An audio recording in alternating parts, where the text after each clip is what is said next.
Dahil napagawa natin reset na upuan ng motor natin, itutuloy na rin natin ang DIY na pagkabit sa shifter natin. At kung anong brand ng shifter to, tara, samahan niyo ako.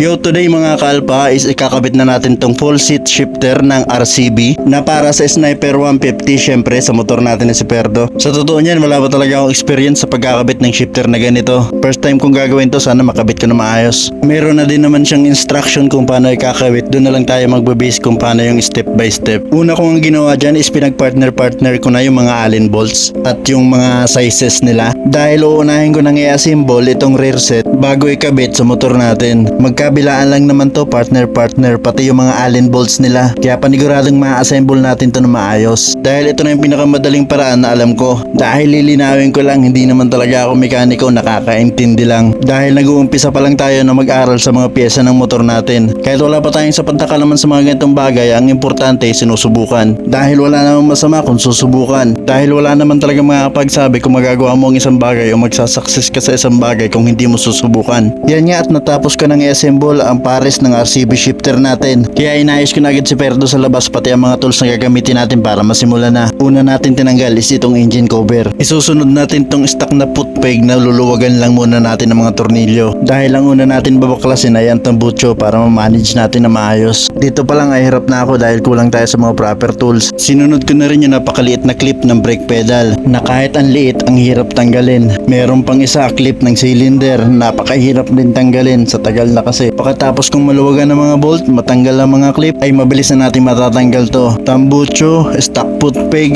at brake pedal. Isusunod naman natin tong passenger foot peg na niluwagan ko na kaya mabilis na lang to matanggal. Sabay isusunod natin tong maliit na cover ng kadena na paniguradong napakadumi dahil ngayon ko lang to mabubuksan pakalipas ng 4 na taon. Dahil nung kinabit yung bagong kadena nito, iniwan ko lang to sa tropa kaya hindi ko nakita kung gaano ba kadumi to nung unang tanggal. Kaya nilinisan ko na muna ng konti para pag kinabit yung shifter, malinis na rin. Pagkatapos nating malinisan ng konti ang kadena, isunod na nating tanggalin itong cylinder at itong brake light switch. Sa nagtatanong kung paano ko to nagawa, syempre nanood muna ako kay YT.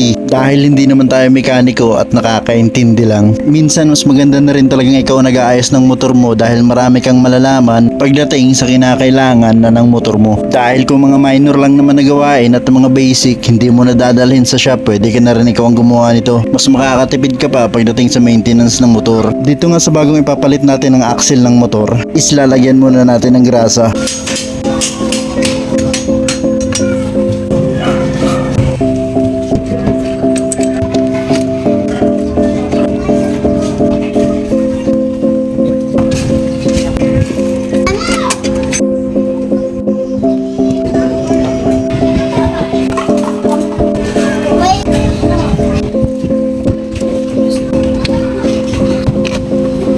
Dito nga sa parte na to, yung mga ikinabit ko ay kinalas ko ulit dahil hindi ko maikabit na maayos yung brake light switch. Ganon din sa cylinder dahil dun sa bagong bracket niya ay tumatama yung hose kaya dapat iikot para sumakto sa bagong bracket niya na kasama na sa design sa shifter.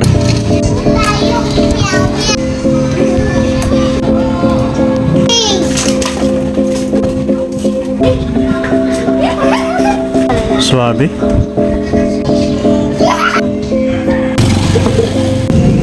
Pagdating naman dito sa lagayan ng brake fluid, kailangan natin bawasan ng konti yung hose. Dito ay dapat minakabang na kayong basahan dahil yung brake fluid malakas makatanggal ng pintura ng motor. Dahil pag hindi natin pinutulan yung hose, masyadong mahaba, babaluktot at may possible na hindi umagos yung brake fluid. Sa wakas nga ay natapos na natin yung pinakamahirap na parte at dito na tayo sa kabila. Ito daw yung pinakamabilis na parte. Sa kabila napakahirap. Napakahirap sa kabila. Sobrang hirap. First time magkabit, first time magayos. Hindi tayo mekaniko pero pipiling mekaniko tayo.